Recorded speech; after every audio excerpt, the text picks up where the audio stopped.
ఎన్నికల్లో పరిస్థితి ఏ రకంగా ఉంటుందని అప్పుడు ఆలోచన చేద్దాం. Right, thank you sir. పల్లె రవికుమార్ గారు, శ్రీనివాస్ గారు చెప్పండి. ఓవరాల్గా మరి కాంగ్రెస్ బీజేపీ వాదనలు విన్నారు కదా. మొత్తానికి బీఆర్ఎస్ పార్టీ నుంచి గెలిచిన 10 మంది ఎమ్మెల్యేల విషయంలో మీరు కోర్టును ఆశ్రయించారు, స్పీకర్కు కంప్లైంట్ చేశారు, విచారణ కొనసాగుతూ ఉన్నాయి. సో మరి ఆయన అంపైర్ లాగా ఒక నిర్ణయం తీసుకోవాలి, కానీ ఆయన కొంత సాగదీస్తుండే ఇదే అంశంలో సుప్రీంకోర్టు కూడా మరి మరొక గడువు 4 నెలల్లో ఏదో ఒక నిర్ణయం తీసుకోండి అని చెప్తున్న నేపథ్యంలో ఒక ఖైరతాబాదు ఎమ్మెల్యేగా గెలిచిన దానం నాగేందర్ బీఆర్ఎస్ పార్టీకి రాజీనామా చేయకుండా మరి ఎంపీగా కాంగ్రెస్ పార్టీ నుంచి సికింద్రాబాద్ నుంచి పోటీ చేసింది కనుక ఆయనపై అనార్హత వేటు పడుతుంది కనుక రాజీనామా చేస్తారనే ప్రచారం జరుగుతున్న నేపథ్యంలో బీఆర్ఎస్ పార్టీకి సంబంధించిన అంశంలో మరి ఏం చెప్తారు? శ్రీనివాస్ గారు, ముందు ప్యానెల్ మిత్రుడు మానవతరాయ్ గారికి, సోదరులు కప్పర ప్రసాద్ గారికి, మీకు అందరికీ నమస్కారం అండి. నమస్తే. ఇప్పుడు వాస్తవంగా పార్టీ ఫిరాయింపుల చట్టాన్ని తెచ్చింది కాంగ్రెస్ పార్టీ.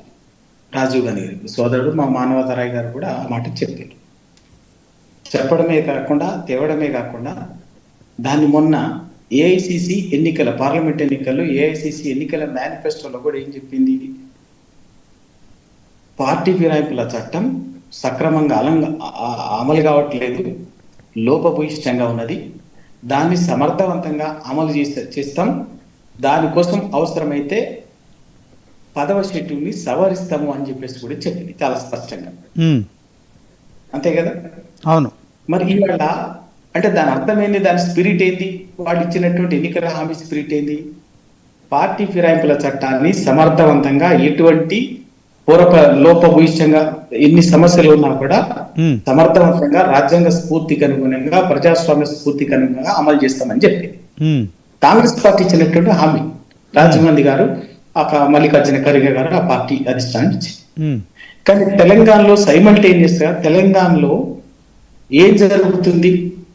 ఇదే విషయాన్ని పార్టీ ఫిరాయింపుల చట్టానికి సంబంధించి కాంగ్రెస్ పార్టీ ప్రభుత్వం, ఇక్కడ ఉన్నది కాంగ్రెస్ పార్టీ ప్రభుత్వం, ముఖ్యమంత్రి రేవంత్ రెడ్డి గారు ఏకంగా ఆ పార్టీ ఇచ్చినటువంటి హామీకి భిన్నంగా తూట్లు వచ్చేటట్టుగా పార్టీ ఫిరాయింపుల చట్టాన్ని తూట్లు వచ్చేటట్టుగా అపహాస్యం చేసేటట్టుగా పరిహసించేటట్టుగా పార్టీ ఫిరాయింపులకి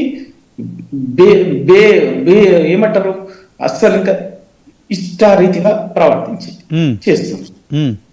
ఇట్లా అంటే దానం నాగేందర్ గారిది అదే అసెంబ్లీ ఎన్నికల్లో పార్లమెంట్ అసెంబ్లీ అభ్యర్థిగా కాంగ్రెస్ పార్టీ నుంచి పోటీ చేసి ఎమ్మెల్యేగా ఉన్నాడు. ఈ రోజు వరకు కూడా రికార్డులలో, అసెంబ్లీ రికార్డులలో, ఎలక్షన్ కమిషన్ రికార్డులలో ఆయన టిఆర్ఎస్ పార్టీ బిఆర్ఎస్ పార్టీ ఎమ్మెల్యేగానే ఉన్నాడు.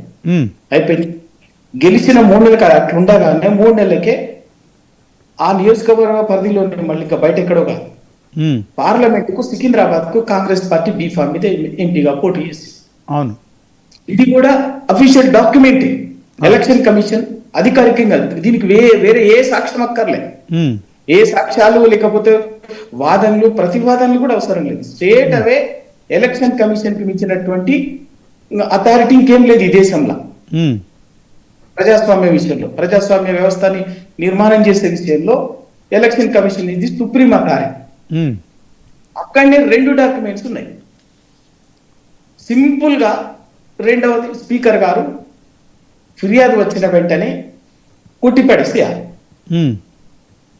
రెండవది కడియం శ్రీహరి గారు, ఆయన టిఆర్ఎస్ పార్టీ ఎమ్మెల్యే గెలిచిండు, ఆయన బిడ్డకు కాంగ్రెస్ పార్టీ ఎంపీ పిచ్చుకున్నాడు, ఆయన కండవ కప్పుకున్నాడు, క్యాంపెయిన్ లో బాజాప్తా పాల్గొన్నాడు, ఇంకా మిగతా కానీ అవి ఎవిడెన్స్ మిగతా వాళ్ళే. ఇవి నిజంగా కాంగ్రెస్ పార్టీ వాళ్ళు ఇచ్చేటటువంటి ఎన్నికల హామీ ఏఐసిసి మేనిఫెస్టోలో పార్టీ ఫిరాయింపుల చట్టం పట్ల వాళ్ళకున్నటువంటి వాళ్ళు ఏదైతే చెప్తున్నారో సమర్థవంతంగా అమలు కావాలి, దాన్ని మేము ఇంకింత అమలు కావడానికి అవసరమైతే రాజ్యాంగ సవరణ చేస్తాం, 10th షెడ్యూల్లో సవరించి కూడా సమర్థవంతంగా పటిష్టంగా అమలు చేసేటట్టు చర్యలు తీసుకుంటామని చెప్పినటువంటి వాళ్ళు మరి ఇక్కడ తూట్లు పొడుస్తున్నారు కదా, పరిహాసం చేస్తున్నారు కదా, అపహాస్యం చేస్తున్నారు కదా. మరి దీనికి ఎవరు సమాధానం చెప్పాలి? రాహుల్ గాంధీ గారు చెప్పాలి. రాహుల్ గాంధీ గారు అంటే ఎక్కడి వరకు వచ్చిందంటే కనీసం స్పీకర్ గారి మీద కాంగ్రెస్ ప్రభుత్వము ఒత్తిడి చేసి చర్య తీసుకోకపోయేసరికి కనీసం ఫిర్యాదులు తీసుకోలేదండి. ఫిర్యాదులు ఇస్తే ఎప్పుడు తీసుకున్నారు? సుప్రీంకోర్టు జోక్యం చేసుకున్న తర్వాత ఫిర్యాదులు తీసుకున్నారు.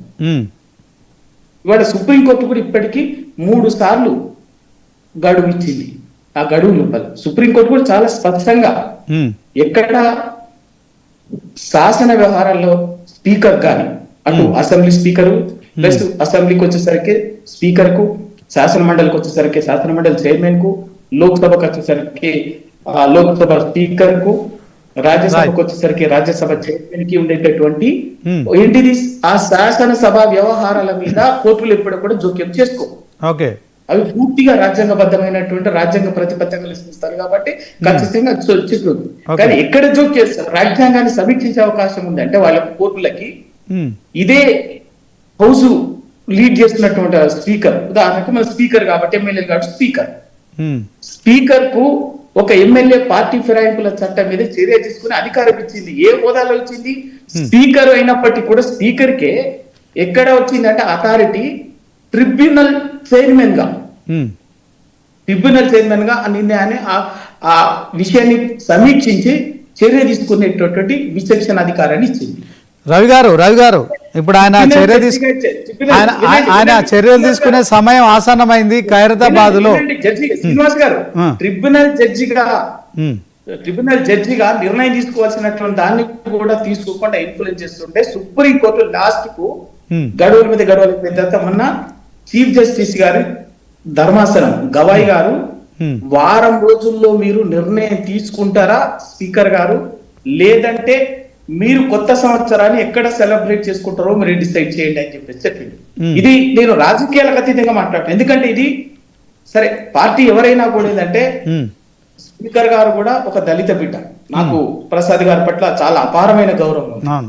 స్పీకర్ కుర్చీతో పాటు స్పీకర్ ప్రసాద్ రావు గారు కూడా ఒక దళిత బిడ్డ కాబట్టి అపారమైనటువంటి గౌరవం ఉంది. కానీ ఆయనను ఒత్తిడి చేసి ఆయన వ్యక్తిత్వాన్ని తక్కువ చేస్తున్నారు. రవికుమార్ మొత్తానికి స్పీకర్ నిర్ణయం తీసుకోబోతున్నారు. ఎవరైతే విచారణకు రారో వారిపైన ఖచ్చితంగా సస్పెన్షన్ వేటేస్తారని ప్రచారం జరుగుతోంది. మొత్తానికి చూడాలి. మరి కాంగ్రెస్ వెరీ కాన్ఫిడెంట్ గా ఉంది. సో 8 మంది ఎమ్మెల్యేల విషయంలో వాళ్ళు బీఆర్ఎస్ లో ఉన్నారా లేకుంటే